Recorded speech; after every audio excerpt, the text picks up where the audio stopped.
بسم اللہ الرحمن الرحیم۔ السلام علیکم دوستو، فرشتے اللہ کا پیغام اس کے مقبول بندوں تک پہنچانے کا فریضہ سر انجام دیتے ہیں۔ وہ لطیف اور نورانی مخلوق ہیں اور عام انسان انہیں نہیں دیکھ سکتے۔ بعض کم فہم لوگ فرشتوں کے خارجی وجود کا انکار کرتے ہیں اور ان قرآنی آیات کی تلاوت جن میں فرشتوں کا ذکر موجود ہے مجرد قوتوں کے طور پر کرتے ہیں۔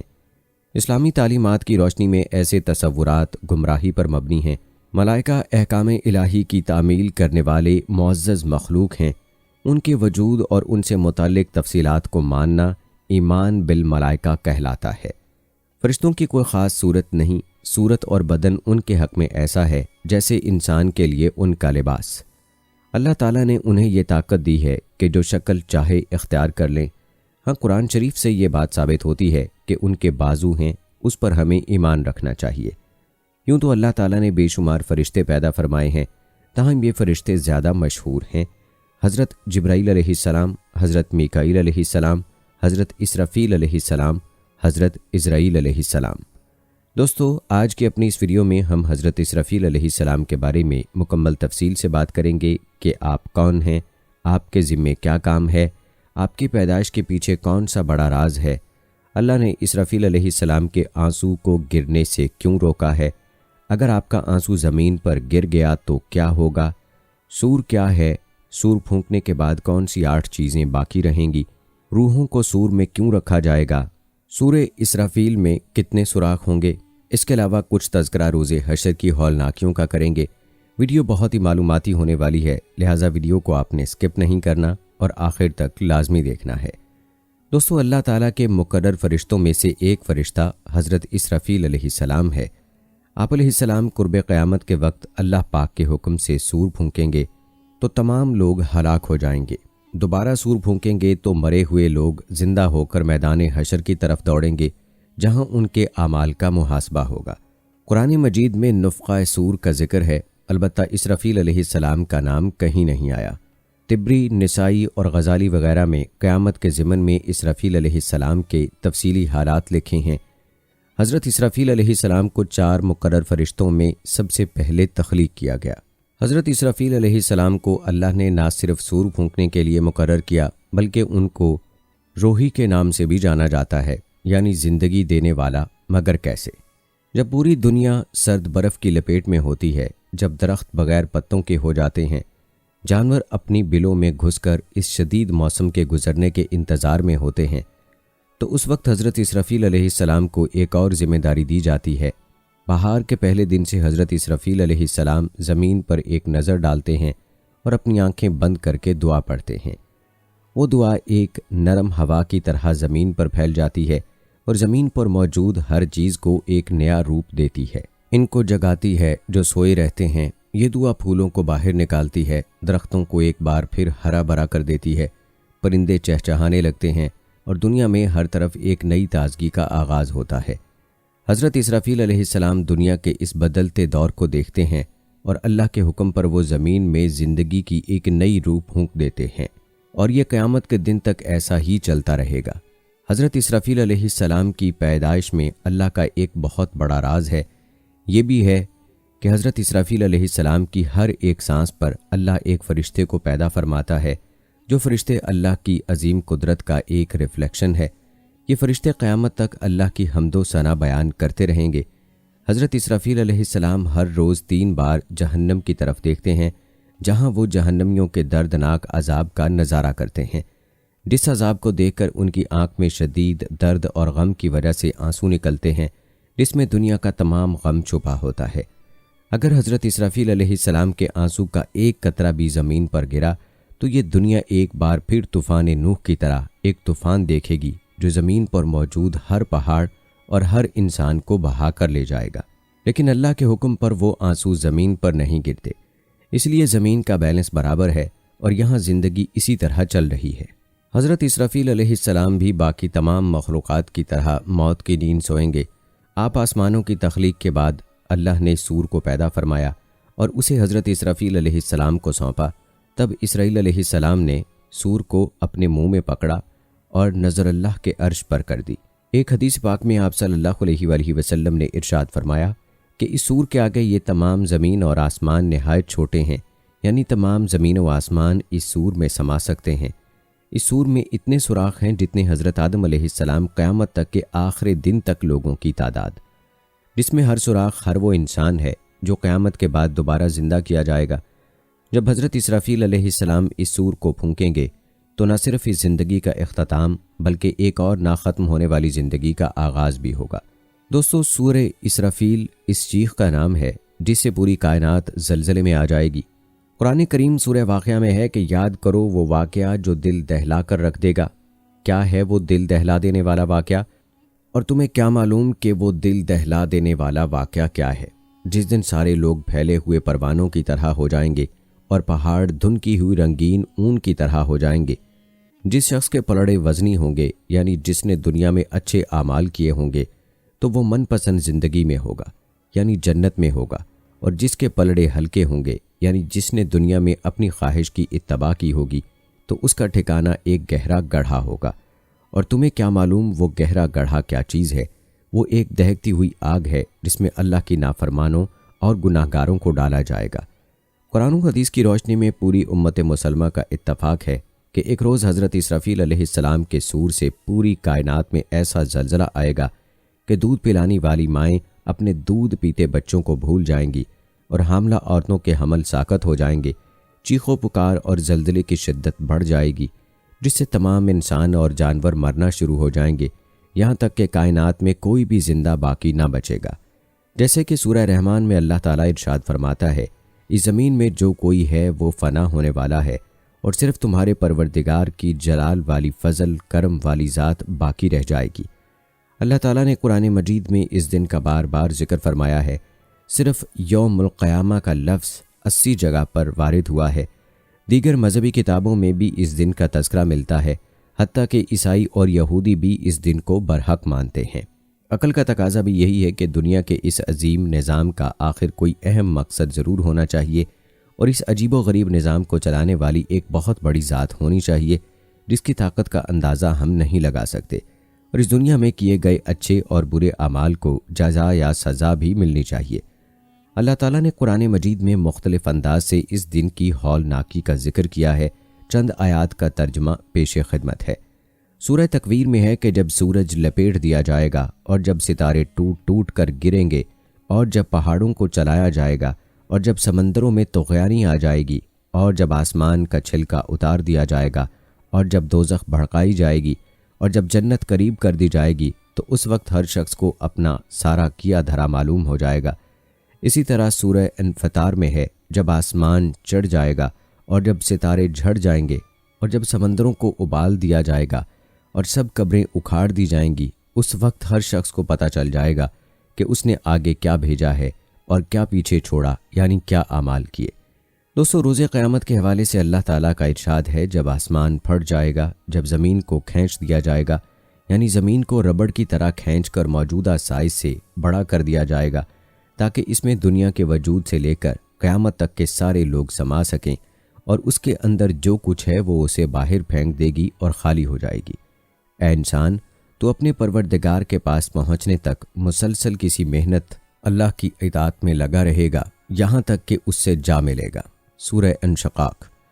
سورہ نساء میں ارشاد ربانی ہے، اللہ وہ ہے کہ اس کے سوا کوئی معبود نہیں، وہ تمہیں ضرور بالضرور قیامت کے دن جمع کرے گا جس کے آنے میں کوئی شک نہیں، اور کون ہے جو اللہ سے زیادہ بات کا سچا ہو۔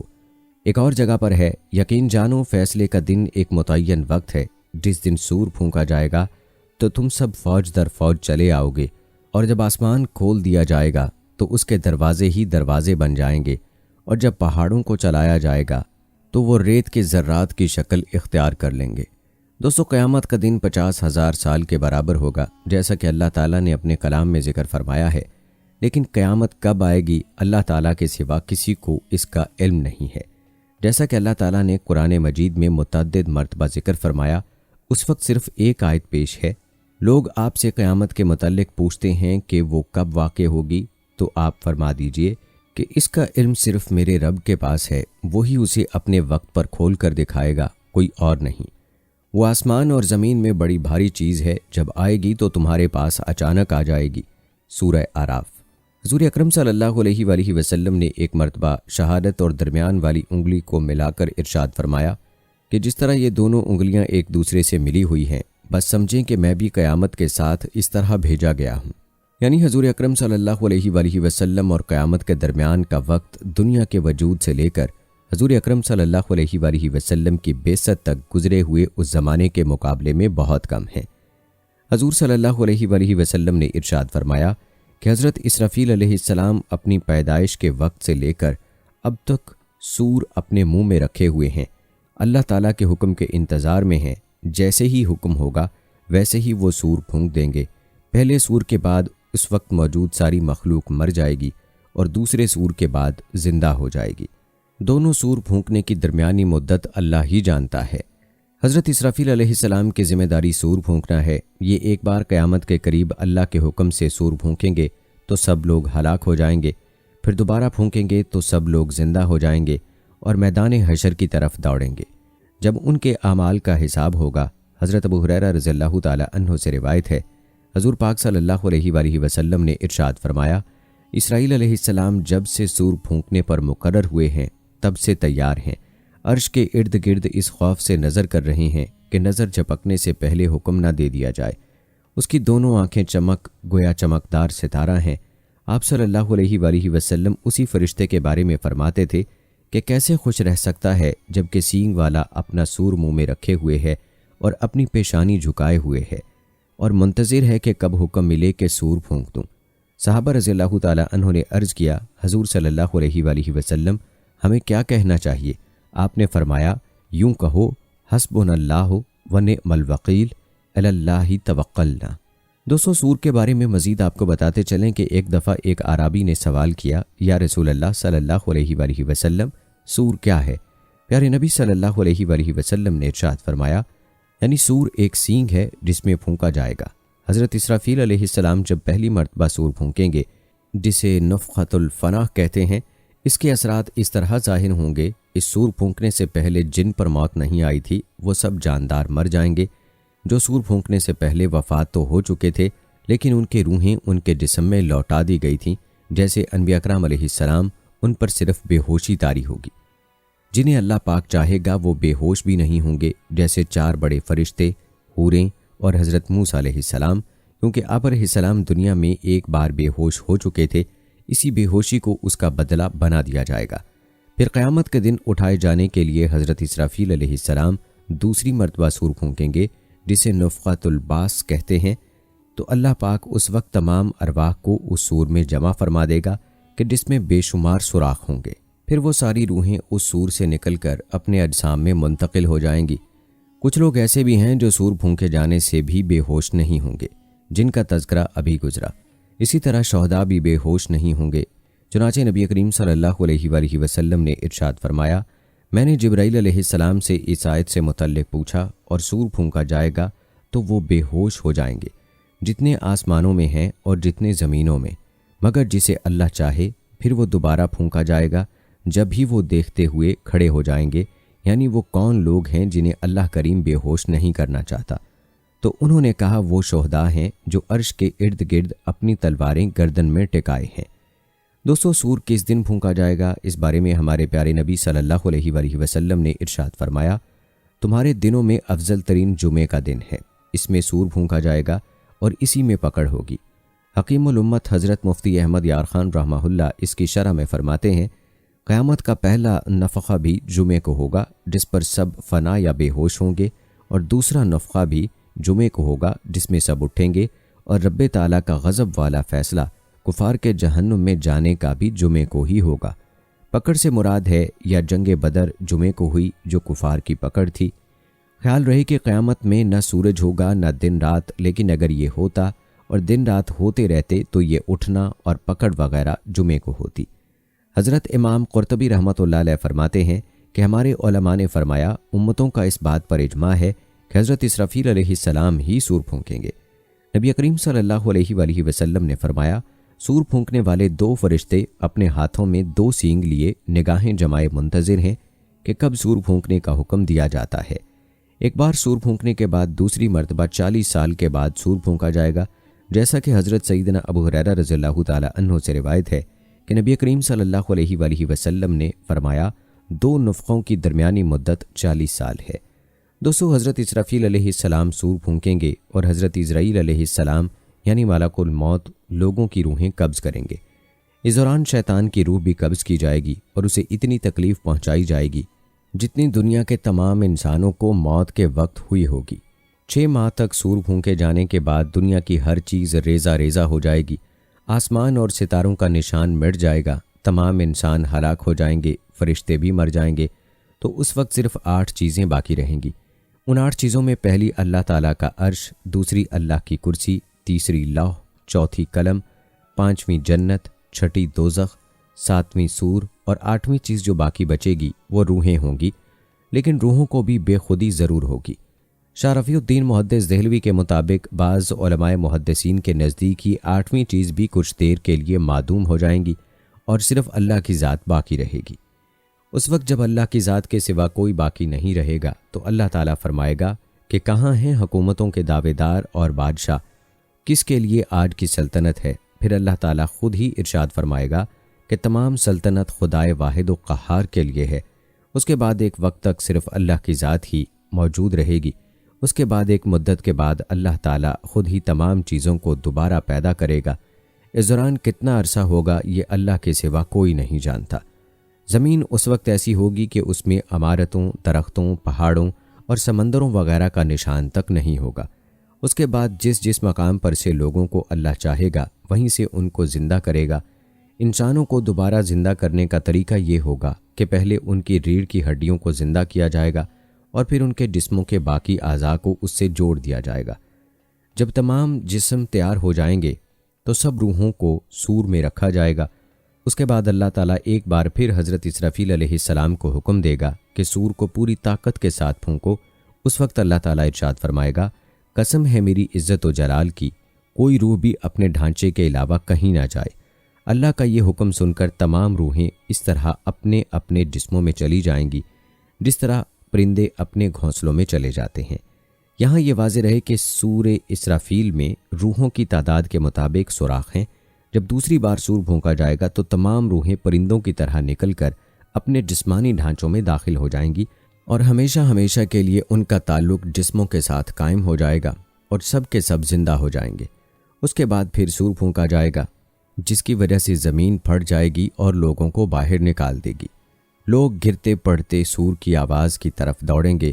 یہ سور بیت المقدس کے اس مقام پر پھونکا جائے گا جہاں صخرہ کا پتھر ہوا میں معلق ہے۔ جسموں میں روحوں کی آمد اور دوسرے سور کے پھونکے جانے میں 40 سال کا عرصہ گزر جائے گا۔ قبروں سے جب لوگ دوبارہ زندہ ہوں گے تو وہ اسی شکل میں پیدا ہوں گے جس طرح ماں کے پیٹ سے پیدا ہوئے تھے، یعنی ان کے بدن ننگے ہوں گے، ان کا ختنہ نہیں ہوگا اور داڑھی بھی نہیں ہوگی۔ اللہ تعالیٰ کا ارشاد ہے، جیسا کہ ہم نے اس خلقت کو اول مرتبہ پیدا کیا ہے اسی طرح دوبارہ پیدا کریں گے۔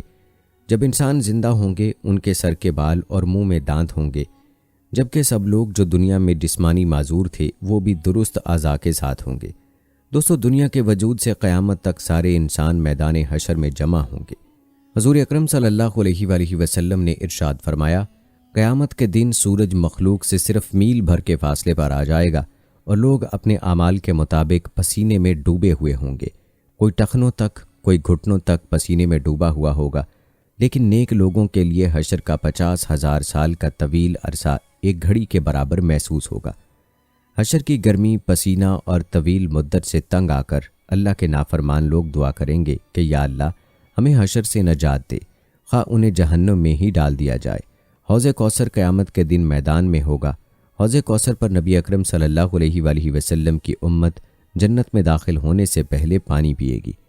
نبی اکرم صلی اللہ علیہ وآلہ وسلم اس حوض کے وسط میں تشریف فرما ہوں گے۔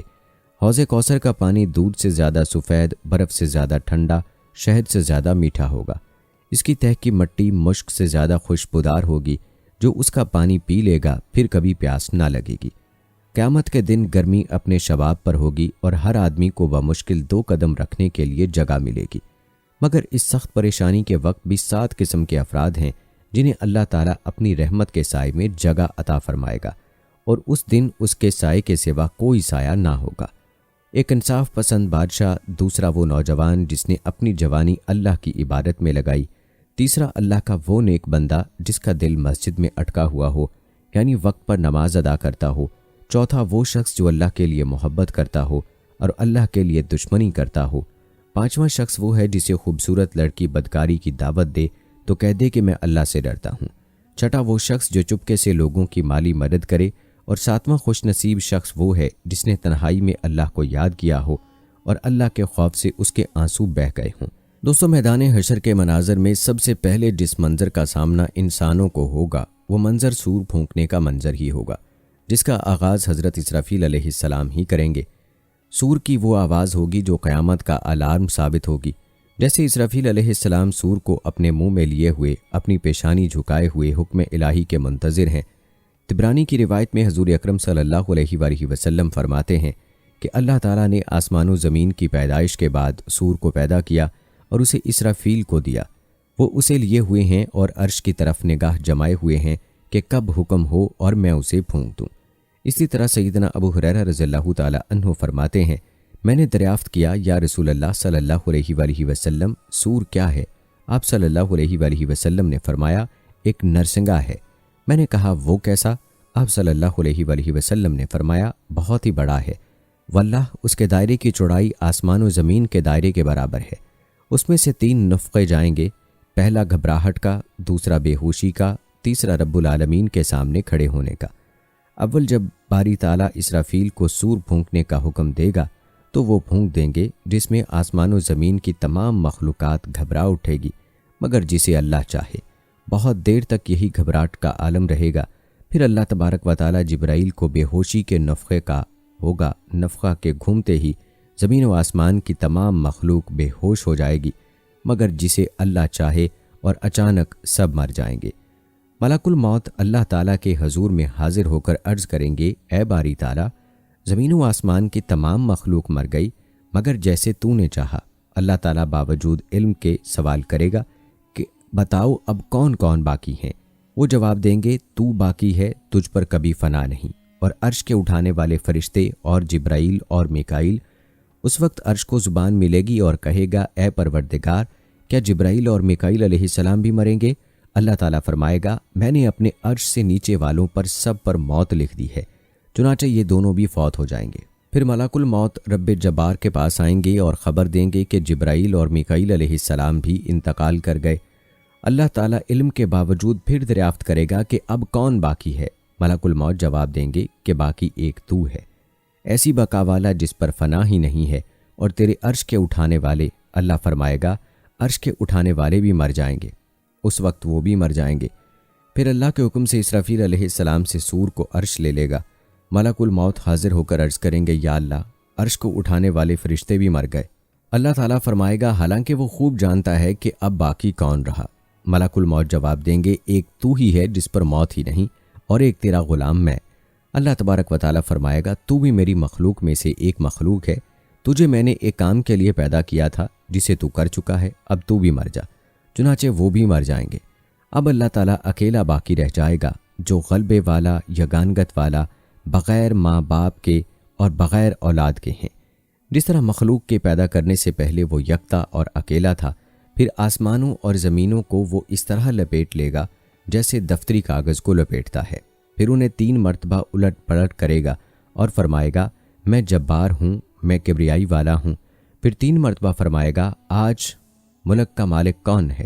کوئی نہ ہوگا جو جواب دے، تو خود ہی جواب دے گا، اللہ واحد و قہار۔ دوستو، قرآن میں ہے کہ اس دن آسمان اور زمین بدل دیے جائیں گے، اللہ تعالیٰ انہیں پھیلا دے گا اور کھینچ دے گا جس طرح چمڑا کھینچا جاتا ہے، کہیں کوئی اونچ نیچ باقی نہ رہے گی۔ پھر ایک آواز کے ساتھ ساری مخلوق اس تبدیل شدہ زمین میں آ جائے گی، اندر والے اندر اور اوپر والے اوپر۔ پھر اللہ تعالیٰ اپنے عرش سے اس پر بارش برسائے گا، پھر آسمان کو حکم ہوگا اور وہ 40 دن تک می برسائے گا، یہاں تک کہ پانی ان کے اوپر بارہا چڑھ جائے گا۔ پھر جسموں کو حکم ہوگا کہ وہ اگیں، اور وہ اس طرح اگنے لگیں گے جیسے سبزیاں اور ترکاریاں، اور وہ پورے کامل جسم جیسے تھے ویسے ہی ہو جائیں گے۔ پھر حکم فرمایا جائے گا کہ میرے عرش کو اٹھانے والے فرشتے جی اٹھیں، چنانچہ وہ زندہ ہو جائیں گے۔ پھر اسرافیل علیہ السلام کو حکم ہوگا کہ سور لے کر منہ سے لگا لیں، پھر فرمان ہوگا کہ جبرائیل اور میکائیل علیہ السلام زندہ ہو جائیں۔ یہ دونوں بھی اٹھیں گے۔ پھر اللہ تعالیٰ روحوں کو بلائے گا۔ مومنوں کی نورانی ارواح اور کفار کے ظلماتی روح آئیں گی، انہیں لے کر اللہ تعالیٰ سور میں ڈال دے گا۔ پھر اسرافیل علیہ السلام کو حکم ہوگا کہ اب سور پھونک دو۔ چنانچہ سور پھونکا جائے گا، جس سے تمام ارواح اس طرح نکلیں گی جس طرح شہد کی مکھیاں، تمام خلا ان سے بھر جائے گا۔ پھر رب تعالیٰ کا ارشاد ہوگا، مجھے اپنے زود و جلال کی قسم، ہر روح اپنے اپنے جسم میں چلی جائے۔ چنانچہ سب روحیں اپنے اپنے جسموں میں نتنوں کے راستے چلی جائیں گی، اور جس طرح زہر رگو پے میں اثر کر جاتا ہے، روح روئیں روئیں میں دوڑ جائے گی۔ پھر زمین پھٹ جائے گی اور لوگ اپنی قبروں سے نکل کر کھڑے ہوں گے۔ اور آپ صلی اللہ علیہ وآلہ وسلم نے فرمایا، سب سے پہلی میری اوپر سے زمین شک ہوگی۔ ارشاد باری تعالیٰ ہے، لوگ نکل کر دوڑتے ہوئے اپنے رب کی طرف چل دیں گے۔ اس وقت کافر کہیں گے کہ آج کا دن بڑا بھاری ہے۔ دوستو، اس دن سب ننگے پیروں، ننگے بدن، بے ختنہ ہوں گے۔ ایک میدان میں بقدر 70 سال کھڑے رہیں گے، نہ ان کی طرف نگاہ اٹھائی جائے گی، نہ ان کے درمیان فیصلے کیے جائیں گے۔ لوگ بے طرح گریہ وزاری میں مبتلا ہوں گے، یہاں تک کہ آنسو ختم ہو جائیں گے اور خون آنکھوں سے نکلنے لگے گا۔ پسینہ اس قدر آئے گا کہ منہ تک کیا ٹھوڑیوں تک اس میں ڈوبے ہوئے ہوں گے۔ آپس میں کہیں گے کہ آؤ کسی سے کہیں کہ وہ ہماری شفاعت کرے، ہمارے پروردگار سے عرض کرے کہ وہ آئیں اور ہمارا فیصلہ کریں۔ تو کہیں گے کہ اس کے لائق ہمارے باپ آدم علیہ السلام سے بہتر کون ہوگا، جنہیں اللہ تعالیٰ نے اپنے ہاتھ سے پیدا کیا، اپنی روح ان میں پھونکی، آمنے سامنے ان سے باتیں کی۔ چنانچہ سب مل کر آپ علیہ السلام کے پاس آ جائیں گے اور سفارش طلب کریں گے، لیکن آدم علیہ السلام صاف انکار کر جائیں گے اور فرمائیں گے کہ مجھے اتنی قابلیت نہیں۔ وہ اسی طرح ایک ایک نبی علیہ السلام کے پاس جائیں گے اور سب انکار کر دیں گے۔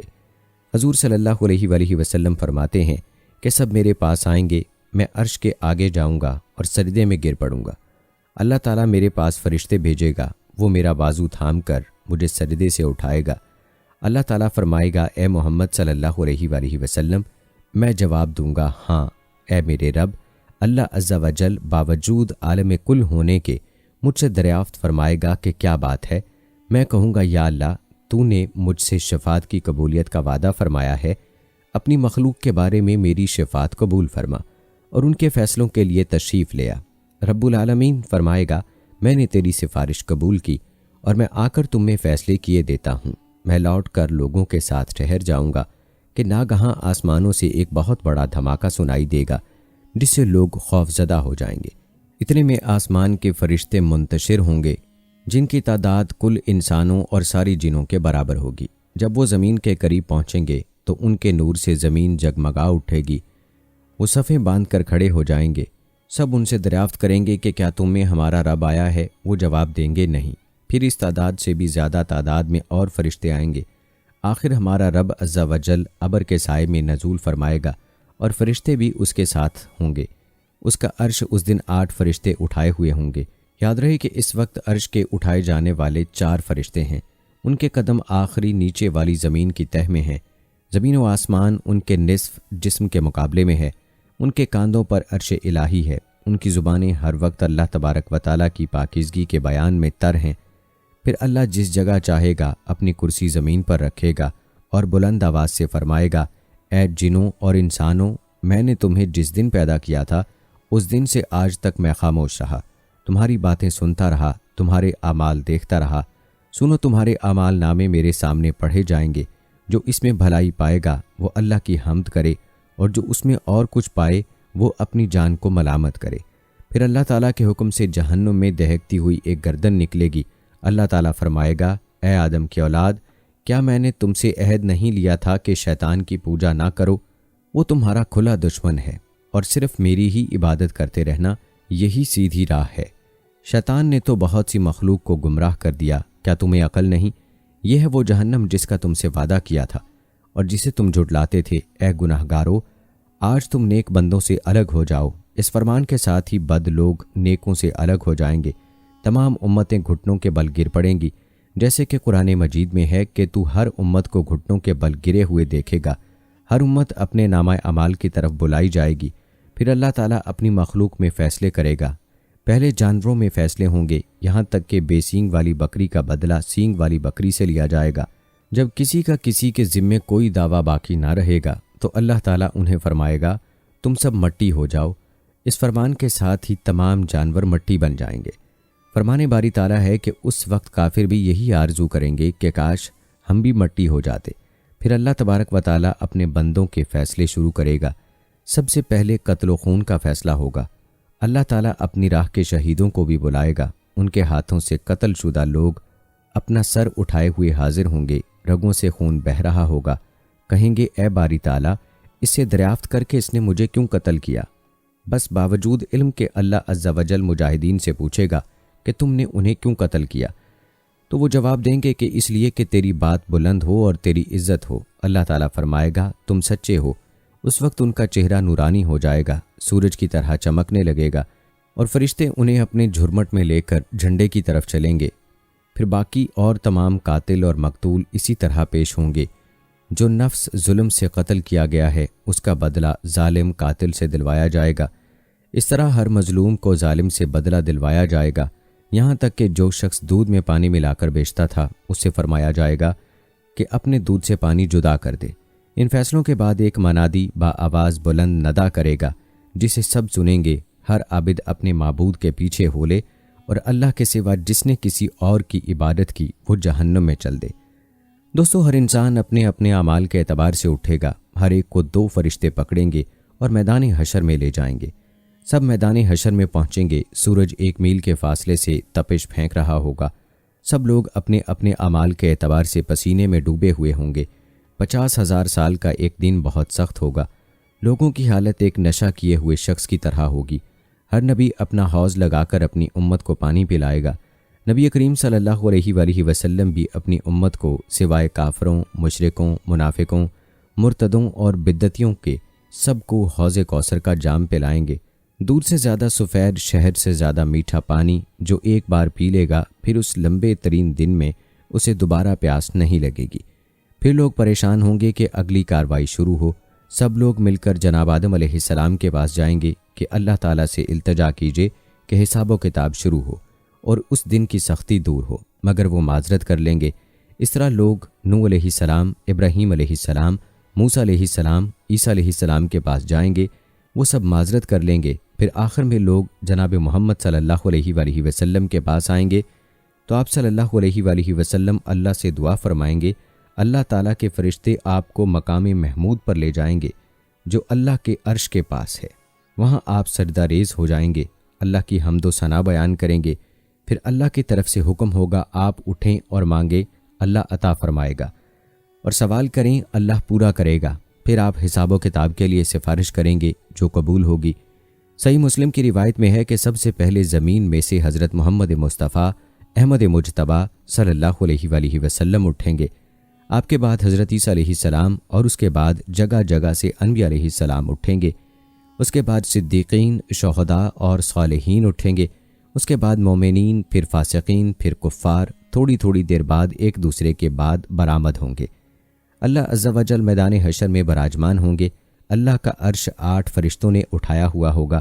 سب سے پہلے اللہ تعالیٰ اپنی پنڈلی کو ظاہر کرے گا۔ جو نمازی ہوں گے وہ سب اللہ کے حضور سجدہ ریز ہو جائیں گے۔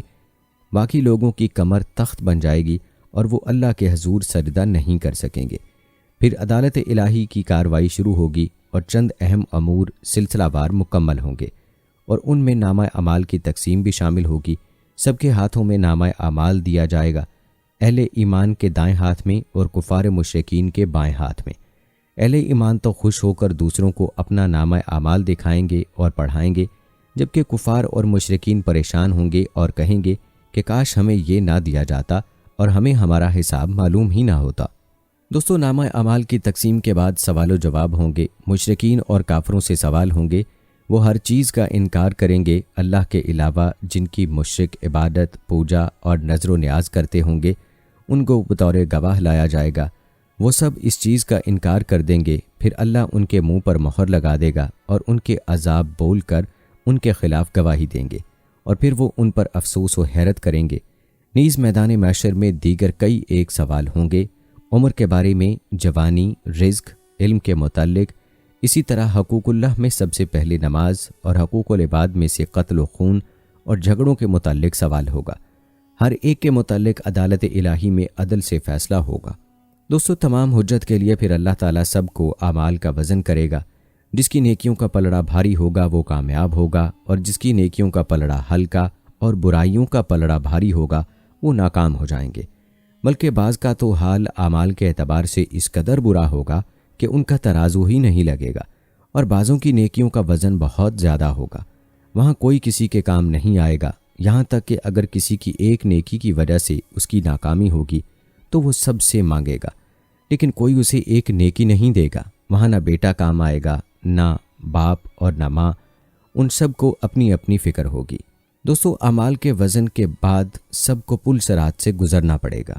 پل صراط جہنم کے اوپر بال سے باریک اور تلوار کی دھار سے تیز ہوگا، اور وہاں اندھیرا ہوگا، لیکن ہر آدمی کو اس کے اعمال کے اعتبار سے نور کی روشنی ملے گی۔ وہاں گزرتے ہوئے کوئی بات کرنے کی جرت نہیں رکھتا ہوگا، صرف انبیاء علیہ السلام اللہ تعالیٰ سے سلامتی کی دعا کر رہے ہوں گے، اور مومن اپنے مزید نور کی طلب کے لیے اللہ سے دعا کریں گے۔ اپنے اپنے گناہوں کے اعتبار سے لوگ پل صراط سے نیچے جہنم میں گرتے رہیں گے۔ کچھ مومن تیزی سے گزر جائیں گے اور کچھ آہستہ سی اور کچھ گرتے گراتے۔ دوستو، آپ کو بتاتے چلیں کہ پل صراط کا آخری حصہ تنتنا مقام ہے، جہاں تمام اہل ایمان روک لیے جائیں گے۔ اگر ان کے دلوں میں کچھ کینہ، بغض وغیرہ ہوگا تو انہیں وہیں صاف کر کے آگے جنت کے لیے روانہ کر دیا جائے گا۔ وہاں ایک نہر حیات ہوگی جہاں ان سب کو ڈالا جائے گا۔ سب جنتی 30-32 سال کے خوبصورت 60-70 ہاتھ قد کے جوان بن جائیں گے۔ پھر سب سے پہلے جناب محمد صلی اللہ علیہ وآلہ وسلم اپنی امت کو لے کر جنت میں داخل ہوں گے۔ جنت میں کچھ لوگوں کو بغیر حساب کے داخل بھی کیا جائے گا، جن کی تعداد کم از کم امت محمدیہ سے 49 لاکھ ہوگی۔ پھر نبی کریم صلی اللہ علیہ وآلہ وسلم کا خیال آئے گا کہ شاید میری امت کے کچھ لوگ جنت میں نہیں آئے۔ پھر رسول کریم صلی اللہ علیہ وآلہ وسلم اللہ کے حضور سجدے میں پڑ جائیں گے، اور اللہ کے حکم سے پھر اہل ایمان کی سفارش کریں گے جو جہنم میں اپنے اعمال سیاہ کی وجہ سے گر گئے ہوں گے، انہیں نکال کر لائیں گے۔ اسے شفاعت صغریٰ کہا جاتا ہے۔ اور پھر اسی طرح شہداء، انبیاء، فرشتے، مومن بھی سفارش کریں گے، اور جن کے دل میں رائی کے دانے کے برابر ایمان ہوگا انہیں جہنم سے نکال کر لے آئیں گے۔ کچھ لوگ ایسے بھی ہوں گے جن کے اعمال حسنہ اور سیاہ برابر ہوں گے۔ پھر سب کو جنت میں ان کے اعمال کے اعتبار سے محلات، خیمے، حوریں عنایت کی جائیں گی۔ آخر میں اللہ تعالیٰ جنتیوں اور جہنمیوں کو بلا کر سب کے سامنے موت کو جدا کر دیں گے، اور اعلان ہوگا کہ آج کے بعد کسی کو موت نہیں آئے گی۔ اس وقت سب اہل ایمان جنت میں پہنچ چکے ہوں گے۔ جہنم میں صرف کافر اور مشرک اور منافق ہی رہ چکے ہوں گے، کیونکہ وہ ابدی جہنمی ہیں۔ دوستو، حشر کے دن بہت طویل اور سخت دن ہوگا۔ احادیث میں مذکور ہے کہ میدان حشر میں طویل مدت تک بھوکے پیاسے، شدید گرمی اور بدبودار پسینے میں شرابور لوگ تنگ آ کر انبیاء علیہ السلام کی خدمت میں جب حاضر ہوں گے تو اللہ تعالیٰ سے حساب و کتاب شروع کرنے کی سفارش کریں گے۔ تمام انبیاء کرام سفارش کرنے سے انکار فرما دیں گے۔ آخر وہ لوگ سرکار دو عالم محمد مصطفیٰ صلی اللہ علیہ وآلہ وسلم کے پاس حاضر ہوں گے۔ چنانچہ آپ صلی اللہ علیہ وآلہ وسلم حساب و کتاب شروع کرنے کے لیے اللہ سے سفارش فرمائیں گے۔ اس کے بعد اللہ تعالیٰ کی عدالت قائم ہوگی۔ انسان کے ہاتھ، پاؤں اور دیگر اعضاء اس کے اعمال کو بیان کریں گے، جیسے کہ اللہ تعالیٰ نے متعدد مرتبہ قرآن مجید میں ذکر فرمایا ہے۔ اللہ تعالیٰ ہم سب کو بغیر حساب کتاب کے جنت الفردوس میں بلند مقام عطا فرمائے، آمین۔ دوستو، کتنے خوش نصیب ہوں گے وہ لوگ جنہیں جنت ملے گی۔ جنت میں ایک درخت ہے جس کے سائے میں 100 سال تک تیز گھوڑے پر سوار چلتا رہے اور ختم نہ ہو۔ جنت کے دروازے اتنے وسیع ہوں گے کہ ایک بازو سے دوسرے تک تیز گھوڑے کی 70 برس کی راہ ہوگی۔ پھر بھی جانے والوں کی وہ کثرت ہوگی کہ مونڈے سے مونڈا چھلتا ہوگا، بلکہ بھیڑ کی وجہ سے دروازہ چرچرانے لگے گا۔ اس میں قسم قسم کے جواہر کے محل ہیں، ایسے صاف و شفاف کہ اندر کا حصہ باہر سے اور باہر کا اندر سے دکھائی دے۔ جنت کی دیواریں سونے اور چاندی کی اینٹوں اور مشک کے گارے سے بنی ہیں۔ ایک اینٹ سونے کی، ایک چاندی کی، زمین زعفران کی، کنکریوں کی جگہ موتی اور یاقوت۔ اور ایک روایت میں ہے کہ جنت عدن کی ایک اینٹ سفید موتی کی ہے، ایک یاقوت سرخ کی، ایک زبرجد سبز کی، اور مشک کا گارا ہے اور گھاس کی جگہ زعفران ہے۔ موتی کی کنکریاں، عنبر کی مٹی۔ جنت میں ایک ایک موتی کا خیمہ ہوگا جس کی بلندی 60 میل۔ جنت میں 4 دریا ہیں، ایک پانی کا، دوسرا دودھ کا، تیسرا شہد کا، چوتھا شراب کا۔ پھر ان سے نہریں نکل کر ہر ایک کے مکان میں جا رہی ہیں۔ وہاں کی نہریں زمین کھود کر نہیں بہتی بلکہ زمین کے اوپر اوپر رواں ہیں۔ نہروں کا ایک کنارہ موتی کا، دوسرا یاقوت کا، اور نہروں کی زمین خالص مشک کی۔ وہاں کی شراب دنیا کسی نہیں جس میں بدبو اور کڑواہٹ اور نشہ ہوتا ہے اور پینے والے بے عقل ہو جاتے ہیں، آپے سے باہر ہو کر بےہودہ بکتے ہیں۔ وہ پاک شراب ان سب باتوں سے پاک و منزہ ہے۔ جنتیوں کو جنت میں ہر قسم کے لذیذ سے لذیذ کھانے ملیں گے، جو چاہیں گے فوراً ان کے سامنے موجود ہوگا۔ اگر کسی پرندے کو دیکھ کر اس کے گوشت کھانے کو جی چاہا تو اسی وقت بھنا ہوا ان کے پاس آ جائے گا۔ اگر پانی وغیرہ کی خواہش ہو تو کوزے خود ہاتھ میں آ جائیں گے۔ ان میں ٹھیک اندازے کے موافق پانی، دودھ، شراب، شہد ہوگا کہ ان کی خواہش سے ایک قطرہ کم نہ زیادہ، بعد پینے کے خود بخود جہاں سے آئے تھے چلے جائیں گے۔ وہاں نجاست، گندگی، پاخانہ، پیشاب، تھوک، رینٹ، کان کی میل، بدن کی میل اصلاً نہ ہوں گے۔ ایک خوشبودار فرحت بخش ڈکار آئے گی، خوشبودار فرحت بخش پسینہ نکلے گا اور سب کھانا ہضم ہو جائے گا، اور ڈکار اور پسینے سے مشک کی خوشبو نکلے گی۔ ہر شخص کو 100 آدمیوں کے کھانے، پینے، جماع کی طاقت دی جائے گی۔ ہر وقت زبان سے تسبیح و تکبیر بقصد اور بلا قصد مثل سانس کے جاری ہوگی۔ کم سے کم ہر شخص کے سرہانے 10,000 خادم کھڑے ہوں گے۔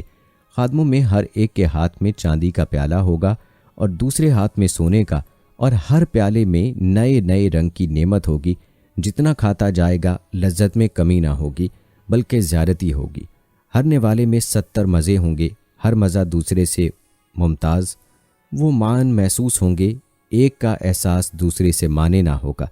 جنتیوں کے نہ لباس پرانے پڑیں گے، نہ ان کی جوانی فنا ہوگی۔ پہلا گروہ جو جنت میں جائے گا ان کے چہرے ایسے روشن ہوں گے جیسے 14ویں رات کا چاند، اور دوسرا گروہ جیسے کوئی نہایت روشن ستارہ۔ جنتی سب ایک دل ہوں گے، ان کے آپس میں کوئی اختلاف اور بغض نہ ہوگا۔ ان میں ہر ایک کو حور عین میں کم سے کم 2 بیویاں ایسی ملیں گی کہ 70 جوڑے پہنے ہوں گی۔ پھر بھی ان لباسوں اور گوشت کے باہر سے ان کی پنڈلیوں کا مغز دکھائی دے گا، جیسے سفید شیشے میں شراب سرخ دکھائی دیتی ہے، اور یہ اس وجہ سے کہ اللہ عز و جل نے انہیں یاقوت سے تشبیہ دی، اور یاقوت میں اگر سوراخ کر کے ڈورا ڈالا جائے تو ضرور باہر سے دکھائی دے گا۔ آدمی اپنے چہرے کو اس کے رخسار میں آئینے سے بھی زیادہ شفاف دیکھے گا، اور اس پر ادنا درجے کا جو موتی ہوگا وہ ایسا ہوگا کہ مشرق سے مغرب تک روشن کر دے۔ اور ایک روایت میں ہے کہ مرد اپنے ہاتھ اس کے شانوں کے درمیان رکھے گا تو سینے کی طرف سے کپڑے اور جلد اور گوشت کے باہر سے دکھائی دے گا۔ اگر جنت کا کپڑا دنیا میں پہنا جائے تو جو دیکھے بے ہوش ہو جائے، اور لوگوں کی نگاہیں اس کا تحمل نہ کر سکے۔ مرد جب اس کے پاس جائے گا اسے ہر بار کنواری پائے گا، مگر اس کی وجہ سے مرد و عورت کو کسی کو بھی کوئی تکلیف نہ ہوگی۔ اگر کوئی حور سمندر میں تھوک دے تو اس کے تھوک کی شیرینی کی وجہ سے سمندر شیریں ہو جائیں۔ اور ایک روایت ہے کہ اگر جنت کی عورت 7 سمندروں میں تھوکے تو وہ شہد سے زیادہ شیریں ہو جائیں۔ جب کوئی بندہ جنت میں جائے گا تو اس کے سرہانے اور پائنتی 2 حوریں نہایت اچھی آواز سے گائیں گی، مگر ان کا گانا یہ شیطانی مزامیر نہیں بلکہ اللہ عز و جل کی حمد و ثنا اور حمد و پاکی ہوگا۔ وہ ایسی خوش گلو ہوں گی کہ مخلوق نے ویسی آواز کبھی نہ سنی ہوگی، اور یہ بھی گائیں گی کہ ہم ہمیشہ رہنے والیاں ہیں، کبھی نہ مریں گی، ہم چین والیاں ہیں، کبھی تکلیف میں نہ پڑیں گی، ہم راضی ہیں، ناراض نہ ہوں گے، مبارک باد اس کے لیے جو ہمارا اور ہم اس کے ہوں۔